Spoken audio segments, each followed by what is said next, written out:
Hello नमस्कार, स्वागत है आप सभी का एक बार फिर से आपके अपने YouTube चैनल पर। मैं धर्मेंद्र अरूका आज आप लोगों के साथ एक ऐसे टॉपिक पर चर्चा करने जा रहा हूं जिसके बारे में आप लोगों ने खूब सारी वीडियोज YouTube पर जो है देख ली होंगी, उनमें बहुत कुछ आपने पढ़ लिया होगा। तो उस टॉपिक को लेकर आज मैं जो है वो चर्चा कर रहा हूं और मैं आप लोगों को कोशिश करूंगा कि हर एक पॉइंट को क्लैरिफाई कर पाऊं और आप उसको बेहद अच्छे तरीके से समझ पाए।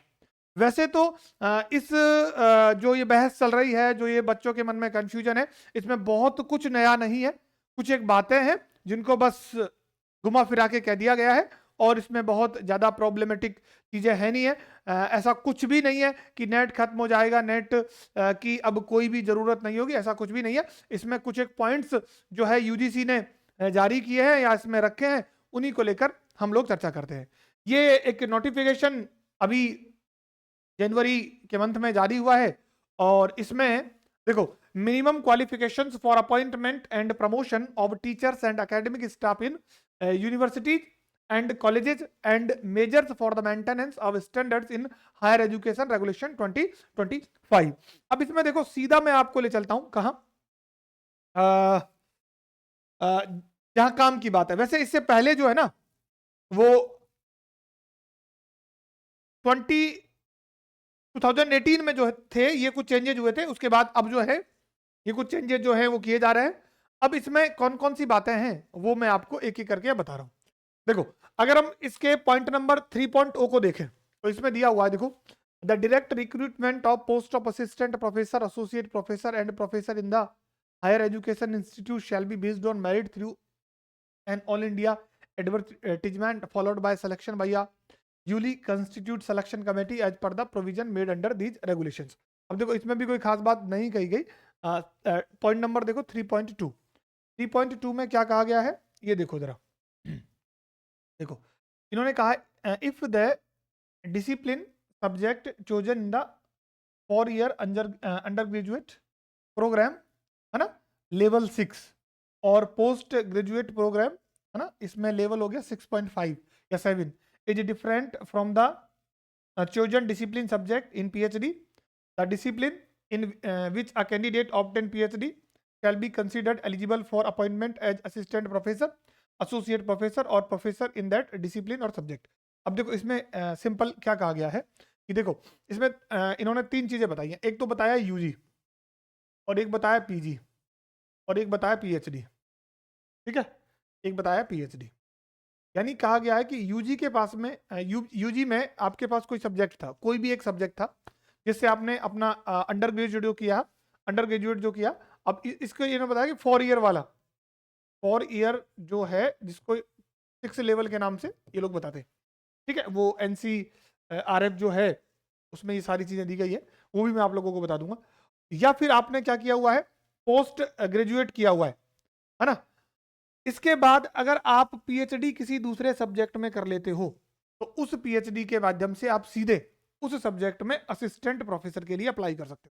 तो पहला पॉइंट तो ये है, आपका यूजी पीजी किसी भी सब्जेक्ट से हो, लेकिन अगर आपने पीएचडी जो है किसी दूसरे सब्जेक्ट से कर लिया है तो फिर आप एपी बनने के लिए या आप जो है असिस्टेंट प्रोफेसर बनने के लिए एप्लीकेबल रहोगे, चाहे असिस्टेंट प्रोफेसर हो, एसोसिएट प्रोफेसर हो या फिर प्रोफेसर हो। तो एक तो पॉइंट ये है, इसमें जो मेजर पॉइंट आप लोगों को देखना है कि यूजी पीजी के सब्जेक्ट अब मैटर नहीं करेंगे। अगर आपने पीएचडी कर लिया तो फिर पीएचडी का जो सब्जेक्ट है वो ही आप लोग जो है कॉलेजेस में पढ़ा सकते हैं, यानी उनसे आप असिस्टेंट प्रोफेसर, एसोसिएट प्रोफेसर या फिर प्रोफेसर जो है बन सकते हैं। फिर 3.3 जो आपके काम का है वो देखो क्या है इसमें। फिर इसमें सेकंड है, इफ द डिसिप्लिन सब्जेक्ट, है ना, in the 4 year undergraduate program और पोस्ट ग्रेजुएट प्रोग्राम, है ना, is different from the chosen discipline subject in net set, है ना, the discipline subject in which a candidate qualified net set shall be considered eligible for appointment as assistant professor in that discipline or subject। अब देखो, दूसरा point समझने वाला है।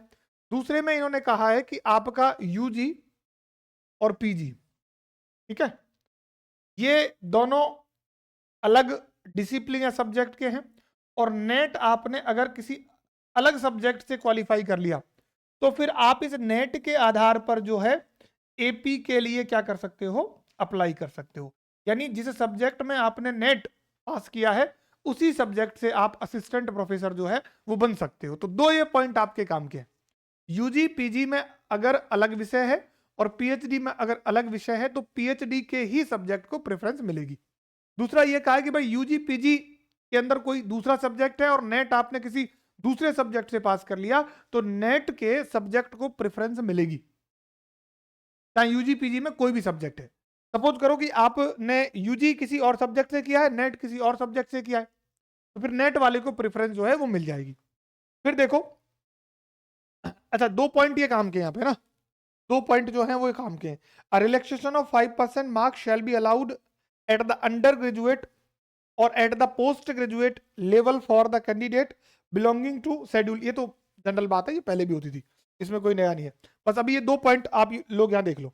इसके बाद इसमें पॉइंट नंबर 4 जो काफी इंपॉर्टेंट है, जिसको लेकर ही बच्चों के मन में कंफ्यूजन है, तो वो कंफ्यूजन भाई इस वीडियो के बाद 100% जो है आप लोगों का दूर हो जाएगा।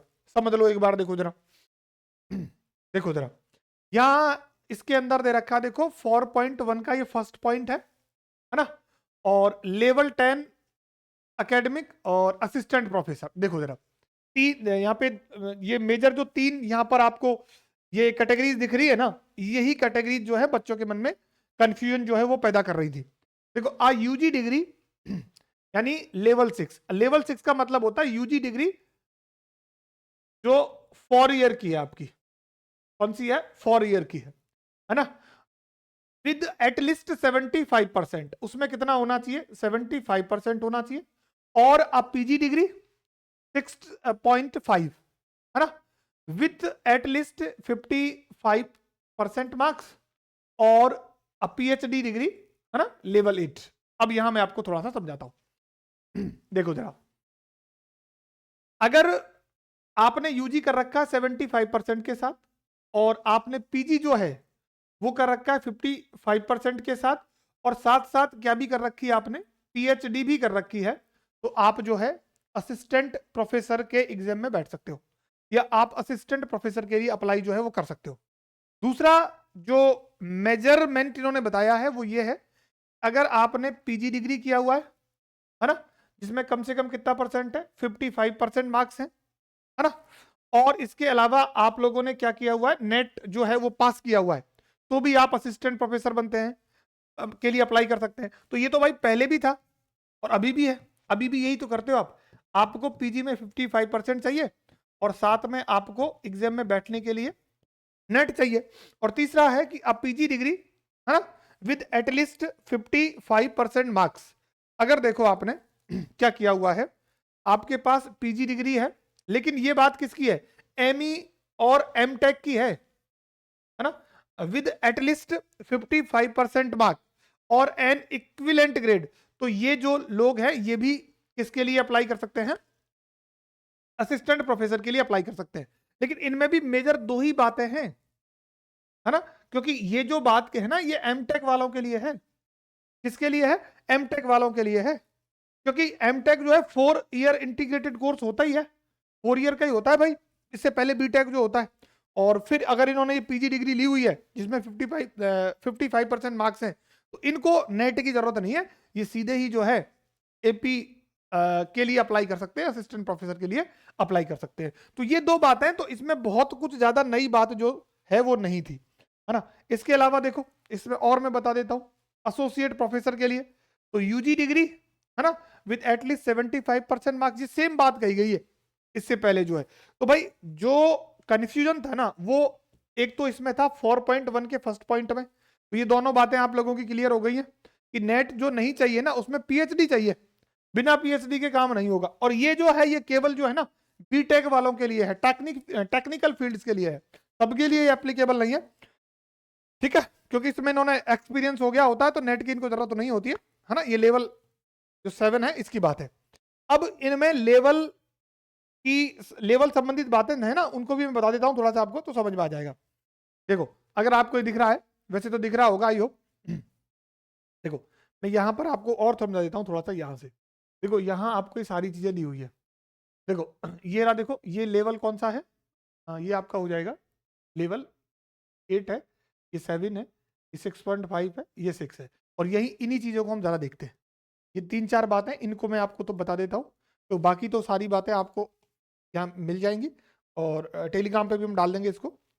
हाँ, यहाँ मैं आपको समझा देता हूँ। देखो लेवल 6 का मतलब क्या है, जिसमें 4 ईयर यूजी यानी अंडर ग्रेजुएट, यानी 4 साल का तो आपने यूजी किया हुआ है ऑनर्स में, है ना। और साथ ही साथ जो है इसमें पीजी, 1 साल का पीजी भी आ जाएगा। क्या आ जाएगा इसमें, 1 साल का क्या आ जाएगा, पीजी आ जाएगा। और अगर हम 6.5 की बात करें तो इसमें क्या आ जाएगा, पीजी सेकेंड ईयर और पीजी फर्स्ट ईयर, है ना। इसमें दोनों दोनों इंक्लूड हो जाएंगे, किसमें, 6.5 में। और 7 में पीजी सेकेंड ईयर इंग्लिश से, और 8th में क्या आ जाएगा, केवल पीएचडी आ जाएगा। तो ये मेजर बातें हैं, और ये जो है अभी जो आप पूरा इसका पॉलिसी आप चाहो तो पढ़ सकते हो, इसमें सारी बातें जो है ये आपको दी हुई है ना। सारी बातें जो है आपको दी हुई है। इसके पहले भी देखो एक इमेज है, इसमें भी आपको बताया हुआ है। देखो लेवल अगर 8 की बात करते हैं ना, 7 से 8 की, तो पीएचडी, है ना। और पीजी यूजी के एक्सपीरियंस से समेत सारी बातें इसमें इंक्लूड हो जाती हैं। फिर यहाँ पीएचडी है, पीजी है, यूजी है, और ये एक्सपीरियंस की बात हुई है। तो ये जो इन्होंने एक पूरा की पूरा क्रेडिट फ्रेमवर्क बनाया है ना, उसी के बारे में जो वहां आप जो देख रहे हो ना, एनसीआरएफ वाला रेफरेंस देख रहे हो, तो वो देखने को मिलता है। तो ये बातें हैं, और बहुत कुछ ज्यादा बातें नहीं है। तो इसमें कोई भी डरने की बात नहीं है भाई। नेट की प्रिपरेशन तो आपको करनी भी पड़ेगी। और एक छोटी सी मैं बात बता दूं भाई, अगर आप असिस्टेंट प्रोफेसर की एग्जाम दोगे तो भाई उसका लेवल तो नेट के एग्जाम से कहीं ज्यादा हार्ड आएगा। तो जब आप एपी का एग्जाम पास करोगे तो नेट का एग्जाम तो आप वैसे भी पास ही कर लोगे। तो नेट तो आप लोगों को देना ही देना है। या फिर आप पीएचडी, आप बताओ 4 साल लगाओगे पीएचडी के लिए, 5 साल लगाओगे पीएचडी के लिए, तो उससे तो पहले ही आप नेट का एग्जाम पास करके सीधे असिस्टेंट प्रोफेसर के लिए अप्लाई कर सकते हो। तो इसमें बहुत ज्यादा कंफ्यूजन नहीं है। और आप लोगों ने पहले बहुत सारे वीडियोस ऑलरेडी यूट्यूब पर देख लिए होंगे। हम तो थोड़े से लेट हो गए, हमने बाद में वीडियो बनाया है ना, किन्हीं वजह से। लेकिन फिर भी मुझे लगा कि बच्चों के लिए वीडियो बना देना चाहिए, ताकि उनके मन में किसी भी प्रकार का कंफ्यूजन नहीं होना चाहिए। ऑफलाइन क्लासेज में तो मैं पहले भी इस बात को क्लैरिफाई कर चुका हूं। पहले ही मैंने 1-2 दिन पहले ही बच्चों को बता दिया था, जब इसके बारे में चर्चा शुरू हुई थी। लेकिन ऑनलाइन में कुछ कारणों की वजह से हम वीडियो नहीं बना पाए थे। तो आज मुझे टाइम मिला, मैंने वीडियो बना दिया है। और बाकी जो है अब क्लासेज बिल्कुल आप लोगों के लिए रेगुलर शुरू हो जाएंगी। जितने भी बच्चे इंग्लिश लिटरेचर की तैयारी कर रहे हैं उनके लिए पेपर सेकंड और पेपर फर्स्ट के 2-3-4 यूनिट मैं इस बार बहुत अच्छे तरीके से आपको यूट्यूब चैनल पर जो है वो करवाने वाला हूं। तो all my dear student, this is the information you are waiting for. और इसके बाद तो आप लोगों के लिए रोज ही क्लासेज जो है वो मिलती रहेंगी। तो ये था, बाकी बातें आपसे नेक्स्ट सेशन में। Okay, so thank you each and everyone, मिलते हैं नेक्स्ट सेशन में।